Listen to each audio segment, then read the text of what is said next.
我所認識的中國，鍾祖康。1979年，中國發生了一件大事，就是魏京生因行使中国没有的言論自由而被判重刑。何以批評一下鄧小平獨裁就要坐牢15年？那時我14歲，對中國了解未深，對此判刑非常震撼，覺得一個政府只會是精神失常才會如此瘋狂。但我肯定魏京生只是說出事實，因為這樣的判刑正就證明了鄧小平確是非常獨裁的暴君。這不是教科書上面的歷史資料，而是活生生的事件，因而迫使我思考，為什麼中國這樣恐怖？那個時候，學校的老師只管教我們以身為中國人為榮，因為中國是禮儀之邦和有4大發明，而且那個朝代又東征西討，擴大了中國的版圖，但從來不會有老師提起我惦念的魏京生，而幸得英國人而不是中國人賞賜的資訊自由之福，我得以從香港認識到絕大部分中國大陸民眾所不知道的中國大陸情況。我心裡的疑惑就越來越大，難道這就是巍巍5000年文明大國的風采？然而，人人都說這都是中國共產黨幹的，跟中國文化甚至跟中國人也無關。他們說中國共產黨因為違背了中國文化才會這樣做，中國依然是聖潔的。1984年，中英兩國簽署中英聯合聲明，敲定中國將會收回香港。鑑於中國乃以獨裁殘暴著稱於世，而且整個會談都禁止香港人參與，我認為這樣的會談和中英聯合聲明只應發生在奴隸身上。我還以為香港的意見領袖、傳媒和知識界會群起聲討。但令我非常震驚的是，雖然這聲明在英國本土引起了很大爭議，但在香港卻深受各界熱烈讚美，就好像童話《皇帝的新衣》裡面眾人讚美皇帝的新衣真漂亮那樣。當時我感到非常迷惑，為什麼全世界甚至包括香港絕大部分的所謂民主派都說這中英聯合聲明是偉大傑作，卻好像只有我覺得這是一份為奴隸而寫卻沒有奴隸參與起草的移交奴隸協議書。記得那年的香港信報有限公司還出版了一本榮耀全歸鄧小平的香港前途談判，為那個剛判了魏京生15年重刑的鄧小平塗脂抹粉。我就想，我們都是鄧小平的未來奴隸而已，需不需要這樣自作多情的妄自頌揚未來奴隸主呢？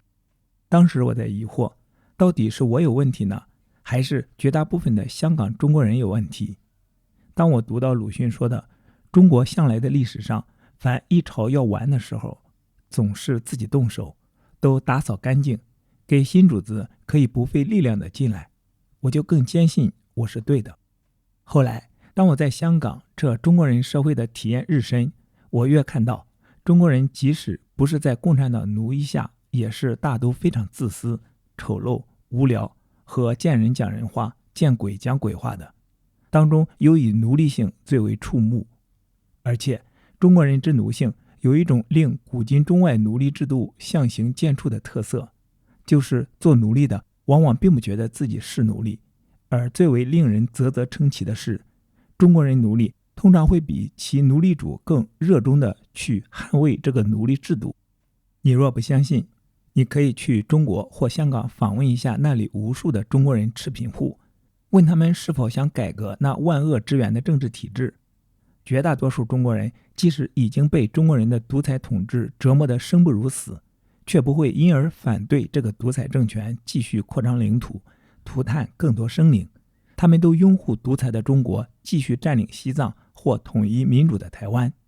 其實從保護地球自然生態的角度着眼，也不該再讓以暴殄天物糟蹋自然文明的中國人把魔爪伸向任何净土吧。當我觀察和接觸中國人越久，就越覺其不可愛，更不可敬，禮儀之邦，口號而已。到後來，當我接觸到越來越多的被中國人誣為不夠文明的夷人時，一經對照，我更看清楚中國文明是假大空和好狡辯。為了印證我的懷疑，我再多認識了一點中國歷史，多讀一點學校老師沒有教我看的中國古書，和涉獵一下外國人對中國歷史的研究，我不得不相信，中國之胡天胡地確實並非始於中國共產黨。原來殺中國人最多的就是中國人自己，並非毛澤東才這樣，而是向來如此。幾千年來，人人為逞一己私欲、過皇帝癮而殺戮不絕，以人肉為糧更不覺輸，花費大量精力炮製出曠古絕今的酷刑，強迫婦女纏足，令其形同殘廢達1000年之久，為中國人當上東亞病夫鋪路。以儒家壟斷中國思想達2000多年，響應儒家的超世俗膚淺教義，令中國的宗教發展半死不活2000年。怕死的奴才不敢反抗暴政，怕死的主子煉丹以希求長生不老。響應儒家的不孝有三，無後為大，兼重男輕女思想，令中國人口失控和有量无质，进而為求生存嚴重破壞中國生態。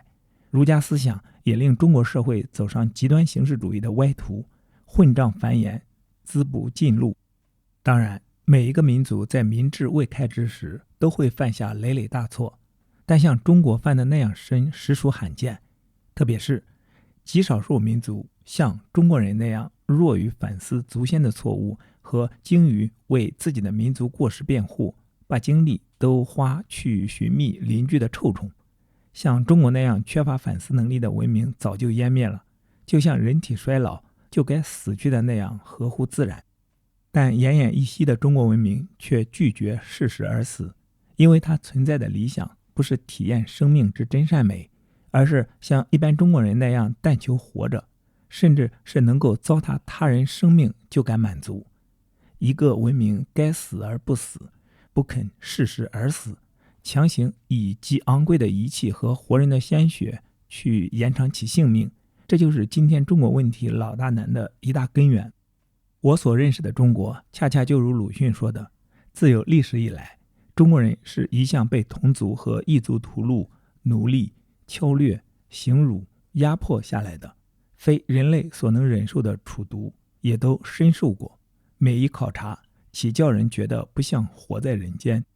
也如歷史學家李鴻其教授說，像中國這樣的政治經濟體系，在中國已經運行2-3千年，它不是以合理的效益為原則，也不以之為理想，它的運作一言以蔽之，就是為維護統治機關。中國這樣的體制，一樣不合理的、不公平的事情和政策繼續累積，直到它垮掉為止，然後朝代循環，一切重新開始。於是我對中國這個所謂5000年璀璨文明大國的開化程度疑心越來越大，甚至連中國人最引以自豪的好古，看來也是假的。中國史學大師顧顳剛就曾寫道，曹植做了游城侯，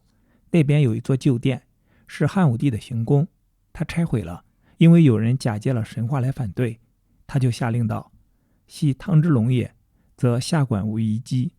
武之興也，則陰台無遺跡；周之亡也，則以洛無之船；秦之滅也，則阿房無之旅；漢道衰，則建章撤；靈台崩，則兩官翻。看了這文，誰還敢說中國人好古？也許這個永遠長不大的中國老頭子，真的只有遇上了優質的全面殖民統治才能得救，盲目的愛他只會令他更加狂妄墮落。本文集主要收錄了我在過去幾年在香港開放雜誌刊登的文章，這些文章初次刊登時限於篇幅，而不得不時有刪節，現在都把文章的完貌呈上，並略作修飾補充，使之更為完備。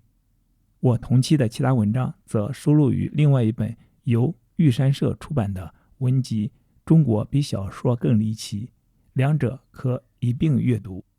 開放雜誌負責人金鐘先生讓我有自由暢所欲言，這種自由在文明的多的台灣當然已尋常的不值一提，但在香港這個已被北京爺們兒相中、飼養和閹割為榮的地方卻是非常罕見的。最後非常感激急公好義的周美麗小姐，沒有她的熱情推動，這篇文章是難以這樣順利出版的。鍾祖康，2007年10月，挪威。